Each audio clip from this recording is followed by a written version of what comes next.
जय माता दी दोस्तों, तपोभूमि क्लासेस पर मैं अवधेश भदौरिया आप सभी का स्वागत करता हूं। एमपी पुलिस कांस्टेबल एग्जाम आपका मार्च में होने वाला है और अगर अभी से आप देखेंगे तो आपके पास 4 महीने का समय बचा हुआ है। कोई भी एग्जाम हो, अगर आप उसकी तैयारी मन से करना चाहते हैं, उसमें आप सिलेक्शन लेना चाहते हैं तो सीधे तैयारी शुरू कर देना कोई भी सही निर्णय नहीं होता। पहले उस एग्जाम की स्ट्रैटेजी बनानी पड़ती है, देखना पड़ता है कि कौन कौन से सब्जेक्ट पेपर में पूछे जाते हैं, किस सब्जेक्ट से कितने कितने नंबर के प्रश्न आते हैं, जो प्रश्न आ रहे हैं उनके तरीके क्या हैं, उनका कठिनाई का स्तर क्या है, क्या सरल प्रश्न आ रहे हैं, कठिन प्रश्न आ रहे हैं, भाषाई प्रश्न आ रहे हैं, न्यूमेरिकल्स आ रहे हैं, क्या आ रहा है, यह चीज जानना बहुत महत्वपूर्ण होती है। तो अगर आप एमपी पुलिस कांस्टेबल 2021 की तैयारी कर रहे हैं तो इस वीडियो को पूरा जरूर देखिएगा। इस वीडियो में जो स्ट्रैटेजी है उसमें मैं आपको कौन कौन से पॉइंट डिस्कस करूंगा पहले ये बता दूं। यहां बगल में स्लाइड चलती रहेगी, आपको दिखती रहेगी और मैं यहां पे आपको डिस्कस करता रहूंगा। अगर यहां पर आपको कोई डाउट्स आते हैं तो उन डाउट्स को भी आप कमेंट सेक्शन में पूछ सकते हैं, ठीक है। चलिए शुरू करते हैं।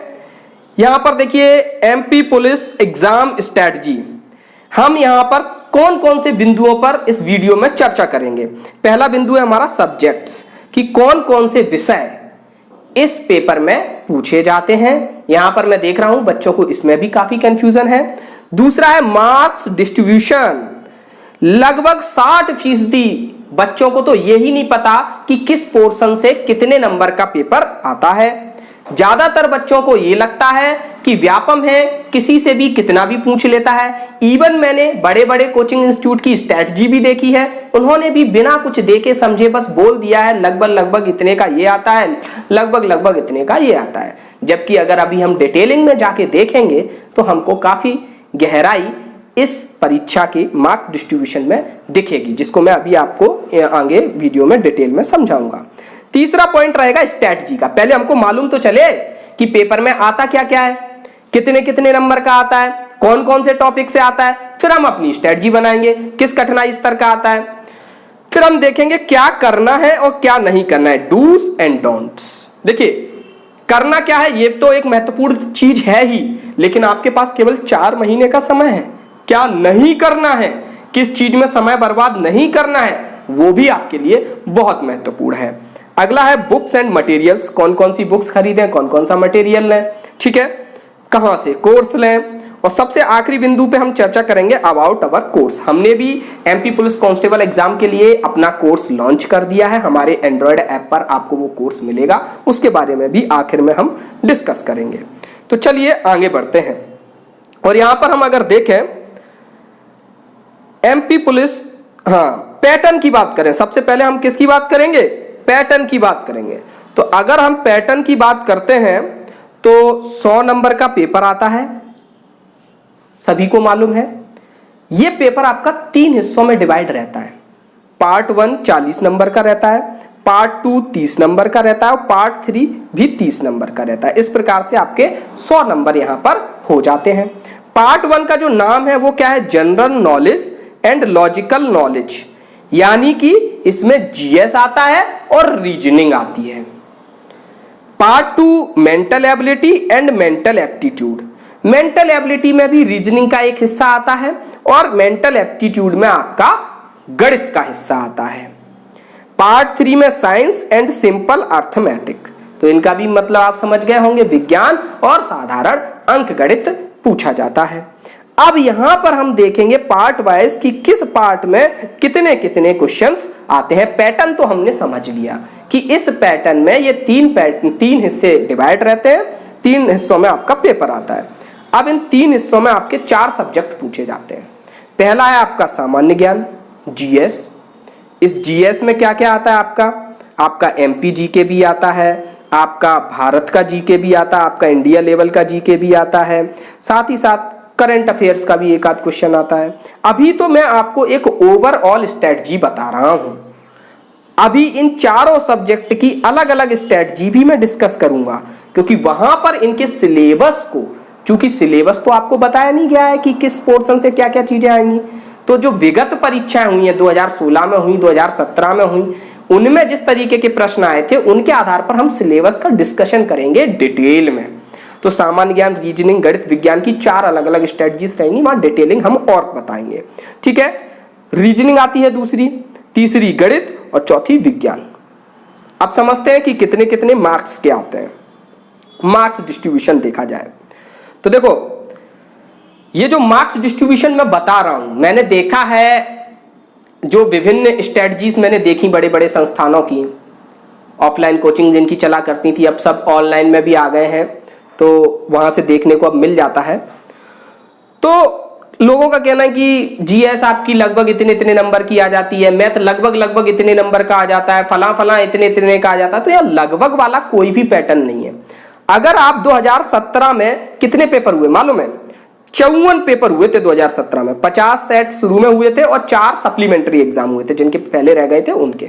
तो 54 पेपर हुए थे कुल, और हमने इन 54 में से 30 पेपर का एनालिसिस कर लिया है। कितने का? 30 पेपर को हम बिल्कुल चाट चुके हैं। पहले भी हम आपको पढ़ाते रहे, पिछली बार भी एग्जाम एनालिसिस 2016 2017 में हर टाइम आपको कराया है। लेकिन अभी पिछले जो 3-4 दिन में मैंने पर्सनली इन 54 सेट में से 30 सेटों को पूरा एनालिसिस कर लिया है। एक एक जांचा है कि किस पोर्शन में कितने कितने क्वेश्चन आए हैं, किस टॉपिक से आए हैं, किस तरीके से एक से दूसरी शिफ्ट में रिलेट किए हैं, क्वेश्चन बैंक किस तरीके का बना है, ये सारी चीजें।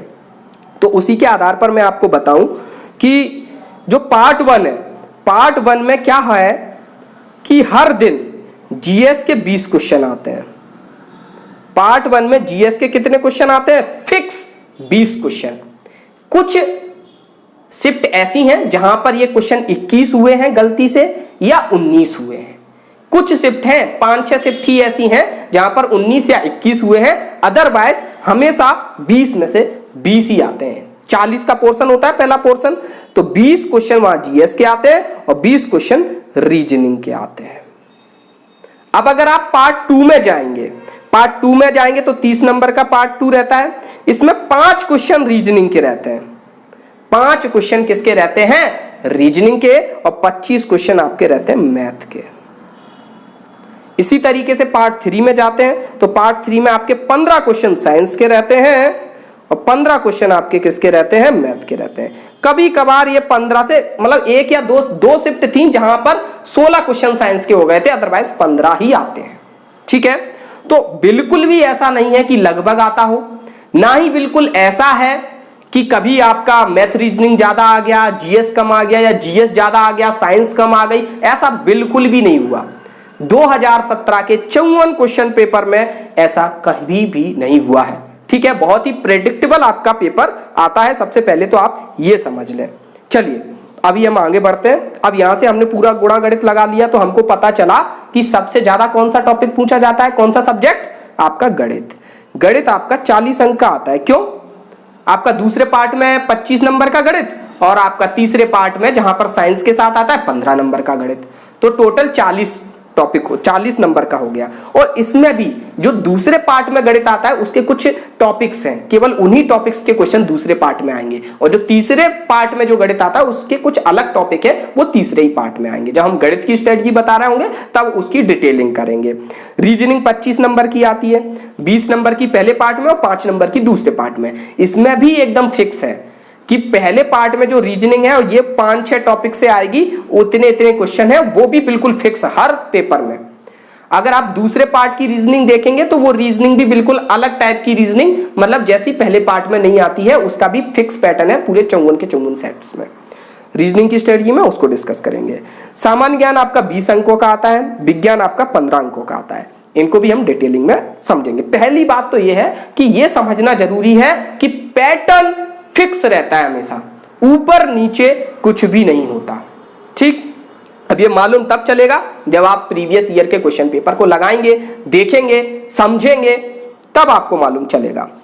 चलिए अब हम अगर स्ट्रेटजी की बात करें तो देखो, स्ट्रेटजी की बात करें, अभी तो ये हमारा ओवरऑल वीडियो है। हम गणित के लिए एक अलग स्ट्रेटजी बनाएंगे, कम से कम 15-20 मिनट की, रीजनिंग के लिए अलग, सामान्य ज्ञान के लिए अलग और विज्ञान के लिए अलग, क्योंकि हमने अभी तक 30 क्वेश्चन पेपर मतलब पिछले साल के दोबारा से एनालिसिस कर लिए। पहले से तो मैं ऑलरेडी एनालिसिस कर चुका हूँ, कराता ही रहा हूँ आपको, लेकिन ये अभी मैंने पिछले 3-4 दिन में किए हैं। इनको पूरे 54 को करने के बाद हर तरीके से हम गणित, रीजनिंग, सामान्य ज्ञान, विज्ञान की स्ट्रेटजी को बहुत अच्छे तरीके से आपके सामने ला पाएंगे। तो 1-2 दिन में आपको ये चारों ही सब्जेक्ट की स्ट्रेटजी मिलेगी। चलिए आगे बढ़ते हैं, डूज एंड डोंट्स कि क्या करें और क्या ना करें। ये बहुत जरूरी बात है। पहली बात जो मैं देख रहा हूं, जो गलतियां मैं आपकी देख रहा हूं, उसके आधार पर ये चीजें मैं आपको बता रहा हूं। पहला है जल्दी का काम शैतान का। जल्दी का काम शैतान का मतलब, अरे भर्ती आ गई, पढ़ना चालू कर दो, बस चालू हो गए। 3 घंटे 4 घंटे की जो भी लाइट चल रही है, लगे हैं, ठीक है। RS अग्रवाल उठा ली और पहले चैप्टर से स्टार्ट कर दिया, ठीक है। रीजनिंग की बुक उठा ली और पहले चैप्टर से स्टार्ट कर दिया। GS उठा ली कहीं से भी, कोई भी मोटी सी बुक, और पढ़ना स्टार्ट कर दिया पहले चैप्टर से। तो ये कोई 10वीं 12वीं का एग्जाम नहीं है जिसका सिलेबस वेल डिफाइंड हो कि ये चैप्टर 1, चैप्टर 2, चैप्टर 3 और आपके पास वही वाली बुक हो। इसकी कोई पाठ्य पुस्तक तो है नहीं। तो पहला इतना जल्दी का काम मत करो, पहले सारे प्रीवियस ईयर क्वेश्चन पेपर देखो, समझो। अदरवाइज नहीं समझना चाह रहे हो तो किसी ढंग ढोर के टीचर की स्ट्रेटजी देखो, जिसने अपने दिमाग से कुछ भी फेंक नहीं दिया हो कि लगभग इतना आता है उतना आता है, ठीक है। ऐसे की देखो जिसने पेपर देख रखे हो और स्ट्रेटजी सही तरीके से बता रहे हो, ठीक है। तो पहले आप स्ट्रेटजी पे काम करो, उसके बाद फिर आप देखो कि आपके वीक पोर्शन क्या है, एग्जाम में क्या क्या पूछा जाता है, उनको पढ़ना स्टार्ट करो, ना कि टॉपिक 1 और स्टार्ट कर दिया, ठीक है। मेक योर स्ट्रेटजी, वही बात है, अपनी स्ट्रेटजी बनाओ, क्योंकि वो स्ट्रेटजी आपको पूरे 4 महीने आपके जहन में रहेगी। और जब स्ट्रेटजी आपके 4 महीने तक जहन में रहेगी तो आप यकीन मान के चलिए फिर आप वहां पर थोड़ा अच्छा कर पाएंगे, ठीक है। तब आप जब भी पढ़ रहे होते हैं तो आपको ये मालूम चलता है कि ये एग्जाम में आने वाला है, ये एग्जाम में नहीं आने वाला है। तो वहां पर आप छोड़ना और किसको सिलेक्ट करना है वो आपको समझ में आ जाता है। Follow previous question answer, previous year के क्वेश्चन आंसर को फॉलो कीजिए। ट्रेडिशनल बुक्स आंख बंद करके शुरू नहीं कर देनी है, वही चीज जो मैं बोल रहा हूं कि आंख बंद करके ट्रेडिशनल बुक आपको चालू नहीं करनी है, ठीक है। आपका समय महत्वपूर्ण है, गलत जगह 3-4 घंटे ना दें, बिल्कुल सही। हर जगह आजकल देखो, पहले तो नहीं देख पाते थे कि ऑफलाइन क्लासेस में क्या पढ़ाया जाता है, लेकिन अब जब से ये कोविड-19 हो गया है तो ऑफलाइन वाले ऑनलाइन में आ गए, तो देखने को मिल जाता है कि आखिरकार क्या पढ़ाया जा रहा है। तो मैंने एक पैटर्न देखा है कि कोई भी एग्जाम आ जाए, कोचिंग वाले स्टार्ट हो जाते हैं, 4 टीचर खड़े हो जाएंगे और आपको पढ़ाना स्टार्ट कर देंगे। डे 1 से वही, SI आएगा तो भी वही पढ़ाना है, पुलिस आएगा तो भी वही पढ़ाना है, SSC का पेपर होगा तो भी वही पढ़ाना है, बैंकिंग का पेपर है तो भी वही पढ़ाना है। मतलब उनका एक फिक्स पैटर्न है कि मेरे को हिस्ट्री ही पढ़ानी है, ज्योग्राफी ही पढ़ानी है, इसी तरीके से पढ़ानी है। किसी को कोई मतलब नहीं है कि स्ट्रेटजी क्या होगी। और आप लोग भी वहां अपना 3-4 घंटे डेली के वेस्ट करने लगते हो कि चलो यहाँ क्लास स्टार्ट हो गई, यहीं अपन सेट हो जाता है, क्योंकि यहाँ तो डेली क्लास है। तो ऐसे गलत जगहों पर अपना समय ना दें, अपने दिमाग का प्रयोग करें। अपने एग्जाम को, जो आपके एग्जाम को महत्वपूर्ण मानता हो, ऐसे शिक्षक को अपना समय दें, ठीक है, जो आपके एग्जाम को महत्वपूर्ण माने, ठीक है। ये नहीं कि पता ही नहीं है एग्जाम में क्या आता है, बस स्टार्ट कर दिए। चलिए अब आन दो बुक्स एंड मटेरियल। देखो बुक्स एंड मटेरियल्स की भी बहुत पड़ी है आपको कि सर कौन सी बुक। वैसे तो आपके पास जो ट्रेडिशनल बुक है उन्हीं का यूज आप अच्छे तरीके से कीजिए। जब मैं टॉपिक वाइज, मतलब सब्जेक्ट वाइज स्ट्रेटजीज डिस्कस करूंगा, वहां पर मैं हर सब्जेक्ट की बुक्स को कैसे आपको यूज करना है वो मैं बताऊंगा आपको, ठीक है। और फिर थोड़ा समय आने दो, थोड़ा रुको। अभी सीधे आप मार्केट पहुंच जाओगे बुक लेने के लिए, तो जो जल्दबाजी में निकली हुई बुक्स है वो आपको मिल जाएंगी। अच्छे काम में थोड़ा टाइम लगता है, ठीक है। तो थोड़ा रुको, 10-15 दिन अपनी स्ट्रेटजी पे काम करो, प्रीवियस ईयर क्वेश्चंस देखो, उनको लगाओ करो और समझो कि पेपर कैसा आता है, तब आप अच्छी बुक का भी चुनाव कर पाएंगे, ठीक है। अगला है ये, बिल्कुल अब हम खत्म करते हैं अपनी स्ट्रेटजी। हमने कोर्स लॉन्च कर दिया है MP पुलिस कांस्टेबल एग्जाम के लिए। कोर्स का नाम है तपस्या कोर्स, क्योंकि तपोभूमि है तो यहां होगी क्या, तपस्या। यहां पर आपको यही चारों सब्जेक्ट पढ़ाए जाएंगे फुल, और सभी सब्जेक्ट मैं ही पढ़ाने वाला हूं आपको ये कोर्स हमारे एप्लीकेशन तपोभूमि क्लासेस पर मिलेगा। अगर आपको किसी प्रकार की वहां पर कोर्स से संबंधित समस्या है या कोई भी प्रश्न पूछना है तो आप इस नंबर पे कॉल करके पूछ सकते हैं, 8827412743, ठीक है, आपको वहां पर एप्लीकेशन पे सारी चीजें मिल जाएंगी। तो अगली बात क्या है कि आप इस कोर्स से कैसे बेनिफिट ले सकते हैं। आप इस वजह से बेनिफिट ले सकते हैं क्योंकि ये कोर्स जो है बहुत ही डिटेल मेहनत के बाद पढ़ाया जा रहा है। जैसे आप देखते रहे होंगे पिछले 3 पुलिस भर्ती एग्जाम से मैं लगातार पुलिस एग्जाम के लिए पढ़ा रहा हूं और काफी अच्छे परिणाम भी आप लोग देख चुके हैं। जो चीजें हम बताते हैं कि ये कल को आपके एग्जाम में आने वाली हैं, वो चीजें आती हैं। पहले से डिस्कस करते हैं कि ये चीजें अभी पूछी गई हैं तो नेक्स्ट एग्जाम में आपकी ये चीजें पूछी जाएंगी, वो चीजें आती हैं। तो एक तरीके से हमारी एग्जाम पर पकड़ है। साथ ही साथ ऐसा नहीं है कि हमको बहुत जल्दबाजी हो और जल्दबाजी में बस हम स्टार्ट कर दें कोर्स या फिर स्टार्ट कर दें पढ़ाना, ऐसा भी नहीं है। जब तक हमारा काम कंप्लीट नहीं हो जाता तब तक हम काम नहीं करते। हमको लगभग में क्वेश्चन बताना नहीं आता, हमको पता है एग्जैक्टली कौन कौन से टॉपिक, कौन कौन से सब्जेक्ट्स आपके लिए महत्वपूर्ण है। तो अगर आप इस कोर्स को लेना चाहते हैं तो आप ऐप पर जाके कोर्स ले सकते हैं। मिलते हैं अगले सब्जेक्ट वाइज स्ट्रेटजीज में। धन्यवाद। जय माता दी।